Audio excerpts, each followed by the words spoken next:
Washabihi man walah wala haula wala quwwata illa billahi al-aliyyil azim. Alhamdulillah. Segala puji kepada Allah Subhanahu wa taala, Tuhan yang mengaturkan segala kebaikan kepada hamba. Kita bermohon kepada Allah Subhanahu wa taala, moga-moga majlis yang kita bersama pada malam ini dikabulkan Allah Subhanahu wa taala. Majlis yang telah dihadir bersama daripada tadi, moga-moga dikabulkan oleh Allah Subhanahu wa taala. Dijadikan asbab insya-Allah mempersiapkan diri, bersiapkan hati dan jiwa kita menuju kepada Allah dan menuju kepada baginda Rasulullah sallallahu alaihi wasallam. Amin ya rabbal alamin. Insyaallah hanya pernyataan ringkas insyaallah daripada saya dan semua yang hadir bersama. Alhamdulillah, kita berada di dalam bulan Rajab. Tidak lama lagi kita akan masuk kepada bulan yang mulia, bulan Sya'ban, dan seterusnya kita akan masuk kepada bulan yang mulia, yaitu bulan Ramadan. Yang mana bulan Ramadan adalah merupakan bulan kelebihan umat Nabi Muhammad sallallahu alaihi wasallam, sehingga dengan segala amalan pada bulan Ramadan akan digandakan oleh Allah Subhanahu wa taala. Amalan-amalan yang saleh akan digandakan oleh Allah Subhanahu wa taala. Bahkan disebutkan bahawa setiap amalan yang saleh kita yang sunnah pahalanya seperti yang difardukan Allah. Yang fardu pula digandakan lebih daripada 70 kali ganda di sisi Allah Subhanahu wa taala. Maka bulan Ramadan adalah merupakan bulan pemberian daripada Allah. Bulan yang Allah Subhanahu wa taala ingin memberikan kepada hamba-Nya segala kelebihan yang besar, yang kadang kita tidak dapat mengetahui kelebihan dan keagungan bulan Ramadan, sehingga Ramadan itu salah satu hikmah. Di dalam bulan Ramadan disuruh kita berpuasa, agar puasa untuk dapat kita bersama melawan hawa nafsu kita, yang menjadi sebab hijab, yang menjadi sebab tertutupnya pintu hati kita untuk dapat merasai keagungan pemberian Allah Subhanahu wa taala. Maka dengan itu, bila mana seseorang melawan hawa nafsunya, menahan makannya, menahan minum kerana Allah Subhanahu wa taala, adalah merupakan sebab untuk dia dapat sedikit sebanyak merasai perkara-perkara yang lebih ada kaitan besar dengan hati di dalam muamalatnya dengan Allah Subhanahu wa taala. Hati di dalam muamalatnya dengan baginda Rasulullah sallallahu alaihi wasallam. Hati dalam perkara-perkara yang diimani oleh hati kita, sehingga akan mulalah kita memikirkan perkara-perkara yang lebih agung, yang lebih besar. Dengan itu baginda Rasulullah sallallahu alaihi wasallam mengingatkan kepada kita untuk bila mana kita perlu di dalam kehidupan kita untuk sentiasa mencari sesuatu yang dapat mengingatkan diri kita. Dijadikan adanya puasa untuk kita ingat bahawa di luar sana ada orang yang lapar, sehingga dengan merasai bagaimana orang-orang yang berada di dalam keadaan lapar, kita bersyukur kepada Allah Subhanahu wa taala. Dalam masa yang sama, keadaan yang dirasai oleh orang yang lapar bersabar menghadapi keadaan tersebut, juga kita belajar bagaimana cara bersabar kerana Allah Subhanahu wa taala. Dan inilah keadaan orang yang beriman, sentiasa bertambah keadaannya bersabar dan juga bersyukur. Ini hati orang yang beriman kepada Allah harus mempunyai dua sifat yang agung ini, yaitu sentiasa berada di dalam keadaan bersabar ataupun berada di dalam keadaan bersyukur. Dan itu baginda Rasulullah sallallahu alaihi wasallam apabila dioffer oleh Allah Subhanahu wa taala jibal, dioffer oleh malaikah, akan diberikan oleh Allah Subhanahu wa taala gunung daripada harta, tanpa turun akan kedudukan baginda Rasulullah sebagai Rasul, tetapi Rasulullah tidak mahu. Rasulullah meminta agar satu hari aku puasa, satu hari kadang aku lapar, satu hari aku kenyang, harinya aku lapar aku bersabar, dan harinya aku kenyang aku bersyukur kepada Allah Subhanahu wa taala. Agar sentiasa keadaan orang yang beriman bersabar dan juga bersyukur. Dan ini adalah merupakan pemberian daripada Allah Subhanahu wa taala yang hanya diberikan Allah kepada orang yang beriman. Kerana manusia bila mana tidak mempunyai iman akan dipikir, apa guna aku sabar? Kalau hanya sebatas kesabaran untuk hanya memuaskan, menggembirakan sesama manusia, mungkin itu tidak akan mempunyai makna yang besar. Dengan itu kadang boleh jadi di dalam rumah tangga, saat bermuamalah seorang suami dengan seorang istrinya, bila mana tidak mampu menghadapi dengan kesabaran yang terikat dengan iman kepada Allah, maka tidak akan kokoh kesabaran tersebut. Karena aku hanya bersabar karena engkau, dan engkau hanya bersabar karena aku. Akan tetapi kalau kita bersabar karena Allah Subhanahu wa taala, karena hari akhirat, karena pemberian yang akan diberikan oleh Allah, karena pemberian yang akan diberikan oleh Rasulullah SAW, ini hal yang berbeza. Ini keadaan hanya kepada orang yang beriman. Orang yang tidak beriman tidak akan paham semua ini. Buat apa aku nak perlu kepada kesabaran? Begitu juga kepada kesyukuran kepada Allah Subhanahu wa taala, adalah perlu sebagai orang yang beriman untuk sentiasa melatihkan dirinya agar bersyukur kepada Allah, karena hanya orang yang beriman juga yang mampu untuk bersyukur. Sehingga segala nikmat walaupun kecil, bila mana disyukuri akan nikmat tersebut, ianya adalah nikmat yang besar di sisi Allah Subhanahu wa taala, sehingga apabila kita membiasakan diri untuk bersyukur kepada Allah, akan dikeluarkan sifat yang keji yang ada pada manusia, yaitu sifat tama'. Sifat nafsu yang tidak akan pernah merasa puas dan cukup. Karena nafsu adalah lebih bahaya daripada 70 syaitan, kata ulama. Keinginannya tidak akan putus sehingga kita kembali kepada Allah Subhanahu wa taala. Dengan itu kita bermohon kepada Allah, moga-moga Allah kurniakan kita sabar dan juga bersyukur kepada Allah Subhanahu wa taala. Amin ya rabbal alamin. Jadi bulan Ramadan untuk kita dapat merasai kelebihan, pemberian dan keagungan yang besar ini daripada Allah. Allah memberikan kita puasa. Yang dengan puasa kita belajar untuk bersabar, kita belajar untuk bersyukur, agar kita dapat juga untuk bangun pada waktu malam untuk bermunajat kepada Allah Subhanahu wa taala, untuk qiyamul lail dan sebagainya, agar dapat pemberian-pemberian yang besar daripada Allah. Dengan itu disebutkan dalam hadis, man sama imanan, man gama fi Ramadan imanan wa ihtisaban, ghufira lahu ma taqaddama min dhanbihi. Nabi SAW bersabda, barang siapa yang berpuasa dalam masa yang sama, dalam hari riwayat menyebutkan barang siapa yang berdiri, yakni seolah-olah nanti di dalam puasa itu dia akan beribadah kepada Allah dalam bulan Ramadan, dalam keadaan iman, di dalam keadaan beriman kepada Allah, inginkan pemberian daripada Allah, akan diampunkan segala dosanya oleh Allah Subhanahu wa taala. Sehingga diajar oleh as-salafun salihin, mereka membiasakan diri untuk mengambil kesempatan bulan Ramadan untuk solat tarawih, walaupun ini bukan wajib, tetapi agar mendapat fadilat yang besar daripada Allah Subhanahu wa taala. Setiap hari di dalam bulan Ramadan adalah pemberian yang besar. Akan tetapi Nabi SAW nak menggerakkan semangat kepada kita, karena kita tak dapat melihat apa yang Nabi SAW melihat.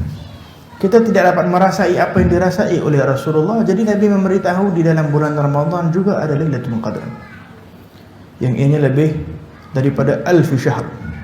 Satu hari, satu malam, seumpama macam 83 tahun kita beribadah kepada Allah Subhanahu wa taala, dan dirahsiakan waktu tersebut. Kalau diberitahu boleh jadi senang. Kita karena dah terbiasa mengikuti hawa nafsu, kita akan rest daripada hari saya pertama, hari ke-27 katanya Lailatul Qadar. Kalau Lailatul Qadar kita bangun itu. Hari lain kita tak mau bangun. Tapi Nabi SAW merahsiakan waktu ini, sehingga kadang ada ulama beritahu di 10 hari yang terakhir, di dalam 10 hari terakhir itu pun tak menentu, kadang di awalnya, kadang di akhirnya dan sebagainya, agar kita sentiasa daripada awal Ramadan berusaha inginkan pemberian daripada Allah Subhanahu wa taala, sehingga kalau orang itu istiqamah daripada hari pertama sehingga hari ke-30, sudah pasti dia akan mendapat Lailatul Qadar. Sudah pasti dia akan mendapat pemberian yang besar daripada Allah Subhanahu wa taala. Maka dengan itu, orang-orang yang berpuasa perlu untuk muhasabah dirinya.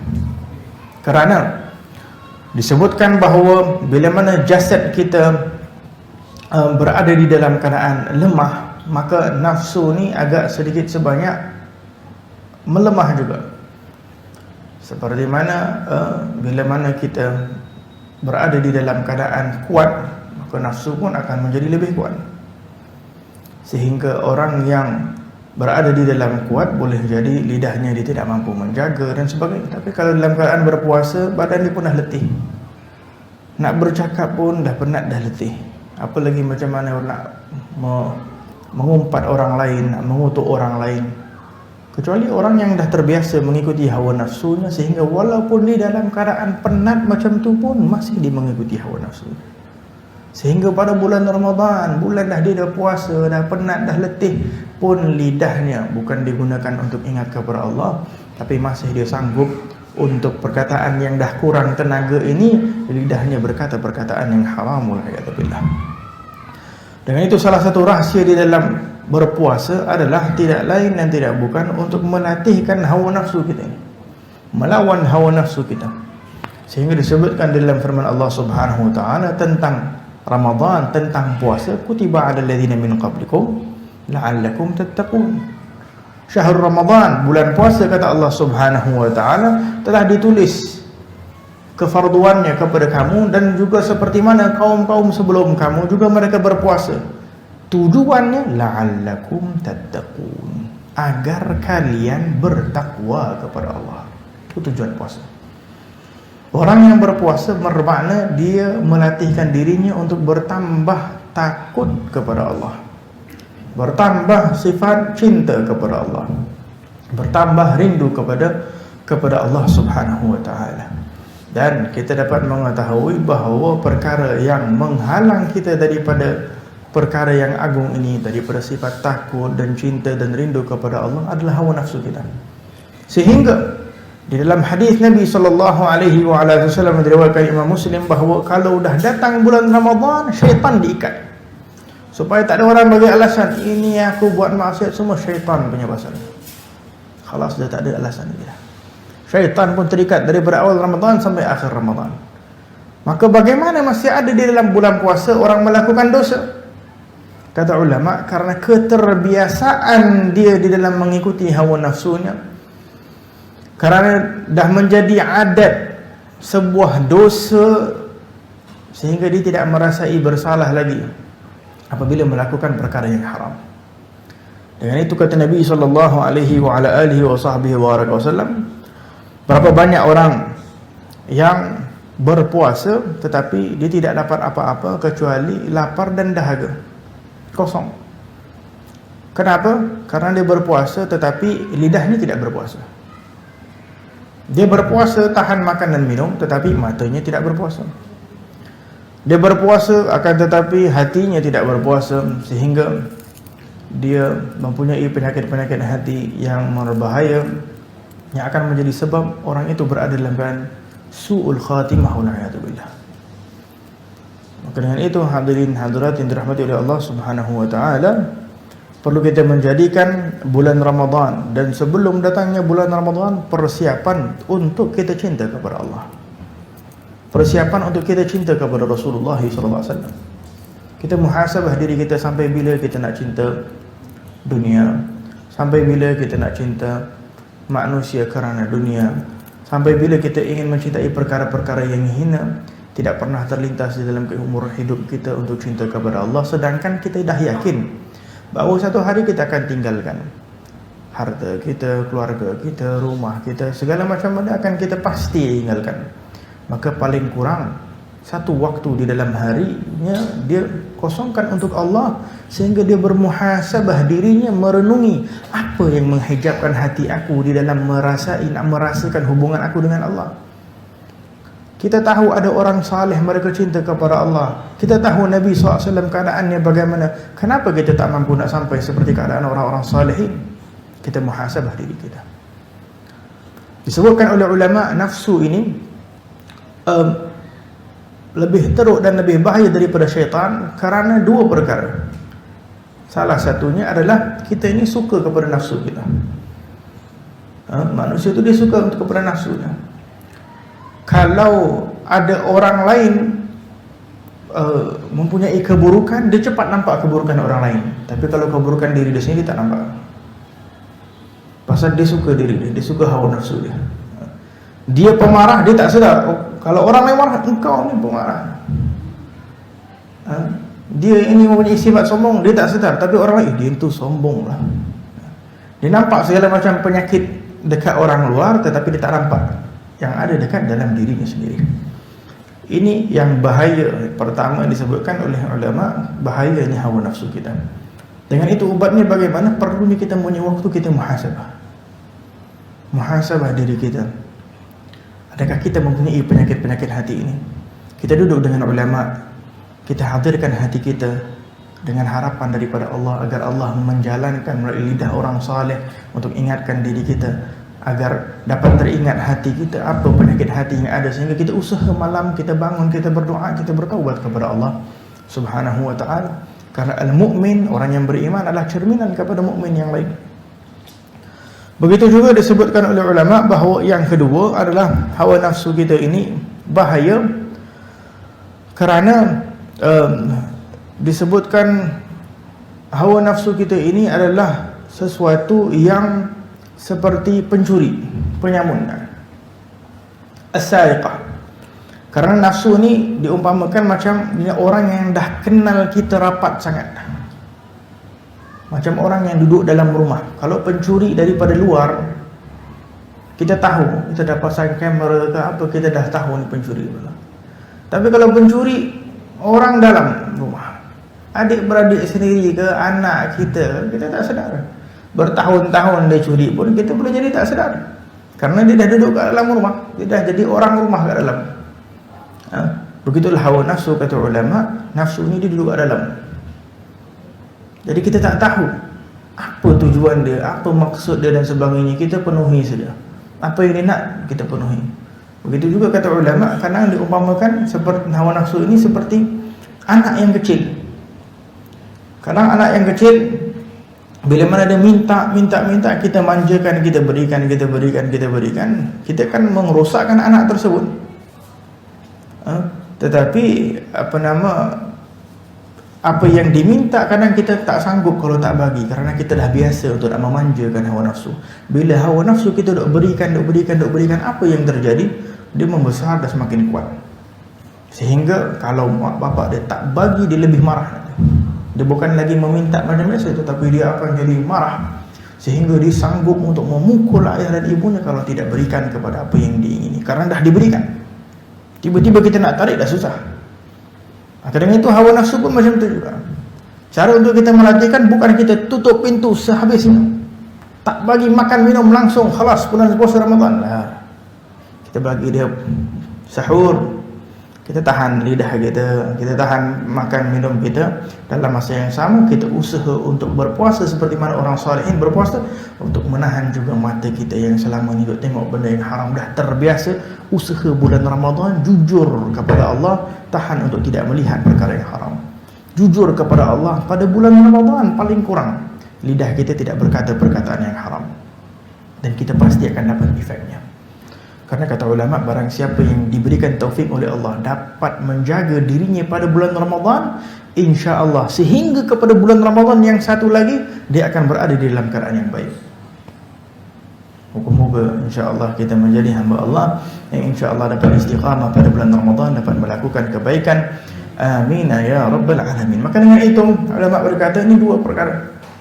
Syaitan pun sebetulnya lemah, kata Allah dalam Al-Quran. Tetapi macam mana syaitan boleh kuat? Dia duk bisik kepada hawa nafsu kita tadi. Hawa nafsu kita yang dah kuat tadi, kita duk manjakan, kita berikan. Bila ada maksiat kita tengok, kita buat, kita tak rasa takut untuk melakukan, maka dia pun makin besar. Tak apa, aku dah biasa dah dengan maksiat ni. Kalau kita pertama kali buat maksiat, mungkin kita masih rasa takut. Ya Allah, kita beriman kepada Allah, nanti neraka dan sebagainya.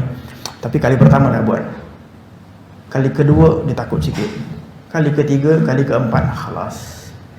Minuman keras kali pertama takut, tapi kalau dah 10 kali minum, boleh jadi dah, kalau dah 20 kali minum, dia pula yang memanggil orang lain untuk datang minum sekali dengan dia.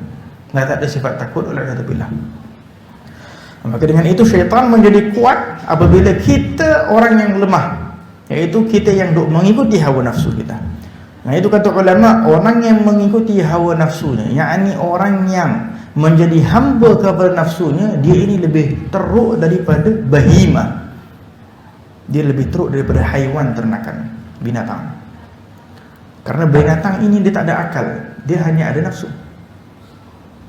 Kita diberikan akal dan kita diberikan nafsu. Kalau hawa nafsu kita menguasai akal kita, sampai akal kita khalas, dah jadi macam orang yang majnun, orang yang tak berapa betul lah kadang.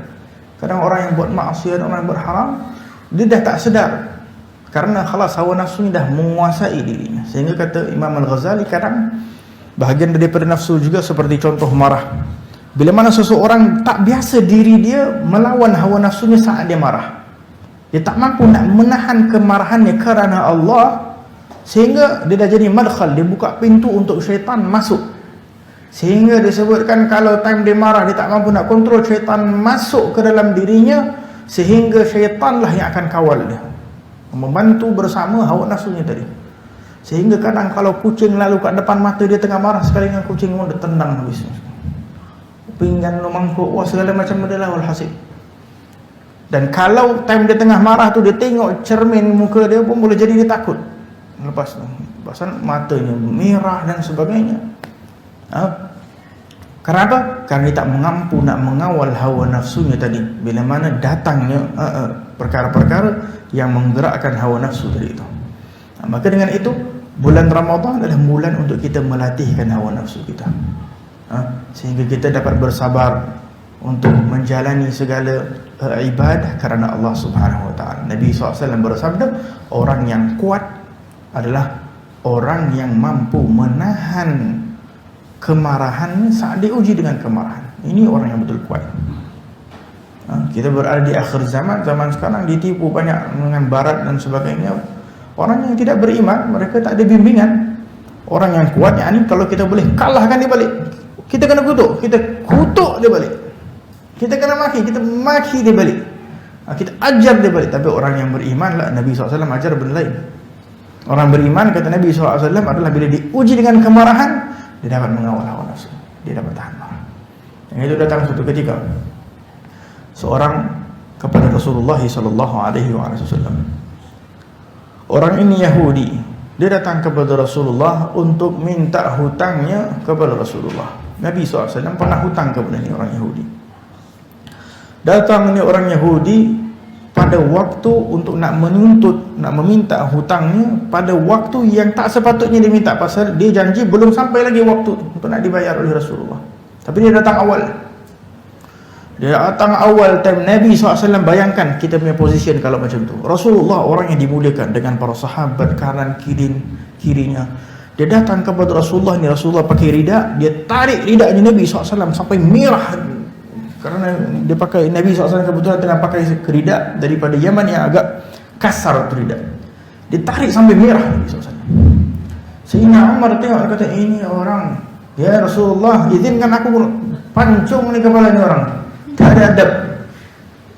Sampai orang tu dah takut. Sayyidina Umar ni orang yang tegas. Yani bila dia dah melakukan khalas, masing-masing takut.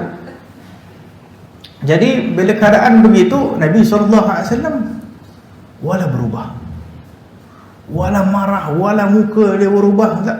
Muka dia hanya senyum kepada orang yang tadi membuatkan dia marah. Ini keadaan. Seterusnya Nabi SAW bukan marah orang yang Yahudi tadi itu, tetapi Nabi SAW marah itu sahabat dia. Pasal dia tahu ini orang yang beriman. Wahai Umar, kau tak sepatutnya buat macam ni. Ajib, ini orang yang tadi kau dah takutkan dia. Patutnya kau nasihat aku. Subhanallah. Ini akhlak Rasulullah SAW. Patutnya kau nasihat aku untuk aku. Sebelum itu orang yang Yahudi itu tarik dia dan berkata, wahai Muhammad, bayar hutang aku. Sesungguhnya engkau ni adalah kaum yang selalu lambat bayar hutang. Padahal waktu tu belum lagi waktu untuk dibayar hutang oleh Rasulullah SAW. Jadi Sayyidina Rasulullah beritahu kepada Sayyidina Umar, tengok subhanallah, ini akhlak. Wahai Umar, sepatutnya engkau jangan buat lagi. Ini dia takut. Kau nasihat untuk aku bayar hutang awal. Padahal belum lagi waktu. Ini Yahudi duk tengok.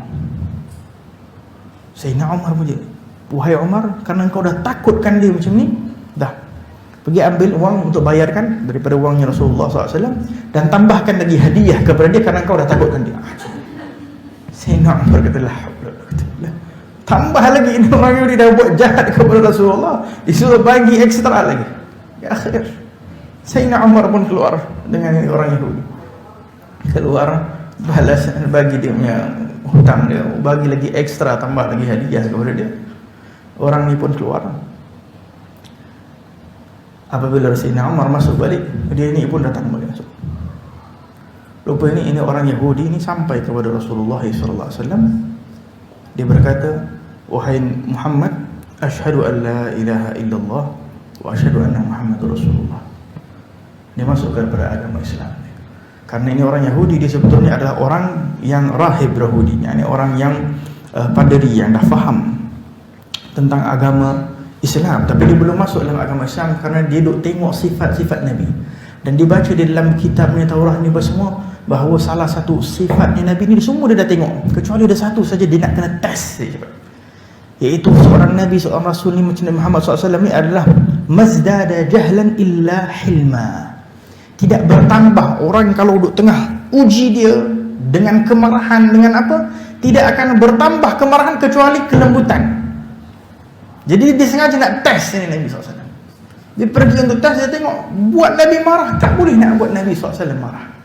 Maka dia kata, khalas, di sini aku dah mengetahui ini betul-betul adalah Rasulullah SAW. Ini adalah ajaran baginda Rasulullah. Contoh, kalau ini hanya sebatas cerita, maka apa manfaat? Tetapi Nabi SAW adalah qudwah di dalam kehidupan, sehingga setiap orang yang melakukan seperti mana yang dilakukan oleh Rasulullah tidak akan sia-sia di sisi Allah Subhanahu wa ta'ala. Maka dengan itu perlulah kita berusaha dan bermohon kepada Allah Subhanahu wa ta'ala agar Allah Subhanahu wa ta'ala menjadikan kita orang-orang yang dapat melatih hawa nafsu kita. Berusaha pada bulan Ramadan ini bukan sahaja untuk menahan makan dan minum, tetapi untuk usaha menahan mata kita daripada barang yang haram, lidah kita dan juga hawa nafsu amarah kita saat orang memuji kita dengan kebencian, dengan ejekan, kutukan dan sebagainya. La yalfuz, kata Nabi SAW, kalau ada orang tengah uji engkau dengan kemarahan, jangan dibalas. Qul inni sha'im, bagi tahu aku puasa. Maksud bagi tahu aku puasa tak perlu nak beritahu kepada orang, tapi cukup di dalam diri menahan bahawa aku ni puasa. Ingatkan diri, aku ni puasa, tak sepatutnya aku balas balik kejahatan apa yang orang melakukan kejahatan kepada aku, sehingga aku dapat trainingkan diri aku untuk Allah Subhanahu wa ta'ala, sehingga kita masuk kepada maqam yang lebih tinggi, puasa orang-orang salihin, iaitu mereka sentiasa merasakan hati mereka dekat dengan Allah. Kalau dah jasad kita lawan untuk tidak melakukan perkara yang haram, mula hati kita merasai hubungan dengan Allah. Bila hati pun kita dah melawan tadi penyakit hati daripada kesombongan, daripada kedengkian dan sebagainya, kita usaha untuk mempunyai hati yang pemaaf dan sebagainya, lama kelamaan kita akan merasai akan nikmat-nikmat yang Allah memberikan selama ini, sehingga kita akan bersyukur kepada Allah bukan lagi dengan lidah kita, tetapi dengan hati yang khusyuk. Kita akan berkata alhamdulillah atas nikmat mata. Betul-betul kita menghargai nikmat mata, karena begitu ramai orang yang boleh jadi tak ada mata ataupun digunakan mata ke arah kemaksiatan, engkau masih izinkan aku untuk melihat Al-Quranul Karim. Ini nikmat besar. Kalau kita dihidupkan sebagai orang kafir, boleh jadi tak pernah nampak Quran seumur hidup. Bukankah ini nikmat besar? Kita punya lidah boleh menyebut kalimat Allah. Ada orang tak dapat hidayah untuk menyebut kalimat Allah dalam kehidupan mereka. Bukankah ini nikmat yang besar daripada Allah Subhanahu wa ta'ala? Maka untuk nak merasai nikmat-nikmat ini memerlukan hati yang bersih, hati yang jauh daripada kedengkian dan kebencian dan sebagainya, sehingga dapat merasai muamalat dengan Allah Subhanahu wa ta'ala dengan ikhlas. Kita angkat tangan dan berdoa bermohon kepada Allah Subhanahu wa ta'ala. Semoga insya-Allah majlis kita pada malam ini diberkati oleh Allah Subhanahu wa ta'ala, dipandang oleh Allah Subhanahu wa ta'ala, dikurniakan kita insya-Allah keikhlasan dan kejujuran kepada Allah Subhanahu wa ta'ala. Kita angkat tangan dan bermohon kepada Allah Subhanahu wa ta'ala agar Allah Subhanahu wa ta'ala mengurniakan kita sebagaimana dikurniakan kepada orang-orang yang saleh sebelum kita, ya arhamar rahimin. Ya Allah, ya Tuhan kami angkat tangan dan bermohon kepada-Mu ya Allah. Pandanglah kami ya Allah, berkatilah kehidupan kami ya Allah. Berkatilah segala pemberian-Mu terhadap kami ya Arhamar Rahimin. Jadikanlah ya Allah segala pemberian yang Kau berikan kepada kami ya Allah, nikmat jasad, nikmat mata, nikmat pendengaran, nikmat lidah kami ya Allah, ke arah kami dapat menggunakan untuk mendekatkan diri kami kepada-Mu ya Allah.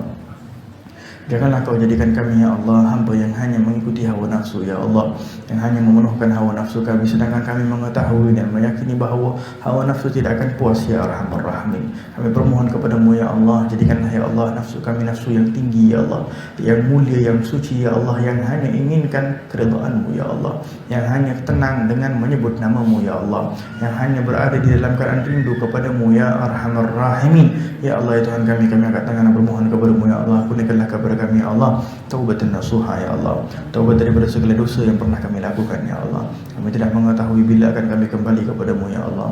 Jadikanlah kami orang-orang yang mempersiapkan diri kami ya Allah, mempersiapkan hati kami ya Allah untuk berjumpa dengan-Mu dan berjumpa dengan Rasulullah sallallahu alaihi wasallam. Janganlah Kau jadikan kami orang-orang yang tidak layak untuk berjumpa Rasulullah. Janganlah Kau jadikan kami ya Allah orang-orang yang tidak layak untuk berjumpa Rasulullah. Janganlah Kau jadikan kami orang-orang yang tidak layak untuk berjumpa Rasulullah sallallahu alaihi wasallam. Sedangkan kami mengetahui kami penuh dengan kekurangan ya Allah, kami penuh dengan kelemahan ya Allah, kami penuh dengan dosa ya Allah. Akan tetapi ya Allah, rahmat-Mu yang luas ya Allah, ampunilah dosa kami ya Allah, rahmatilah kami ya Allah. Kau mampu untuk memberikan hidayah dan taufik kepada kami ya Allah, sehingga bimbinglah kami kepada syurga-Mu ya Arhamar Rahimin. Bimbinglah kami ya Allah sehingga kami mendapat husnul khatimah ya Arhamar Rahimin. يا أرحم الراحمين. اللهم يا من وفق أهل الخير للخير وأعنهم عليه ووفقنا لكل خير وأعنا عليه برحمتك يا رحمن. اللهم بارك لنا في رجب وشعبان وبلغنا رمضان وأعنا على القيام والصيام وتلاوة القرآن في خير لطف وعافية يا أرحم الراحمين. Ya Allah ya Arhamar Rahimin. Moga-moga Allah Subhanahu wa taala berkati insyaallah sahabat bait rumah insyaallah, Aida dan keluarga insyaallah. Moga-moga diberkati oleh Allah Subhanahu wa taala, diberikan insyaallah barakah dan afiat al-kamilah ya Arhamar Rahimin. Digunakan keberkatan kepada kita semua dan dikabulkan oleh Allah Subhanahu wa taala segala hajat kita dunia dan akhirat birahmatika ya Arhamar Rahimin. ربنا ظلمنا أنفسنا وإن لم تغفر لنا وترحمنا لنكن من الخاسرين. ربنا آتنا في الدنيا حسنة وفي الآخرة حسنة وقنا عذاب النار.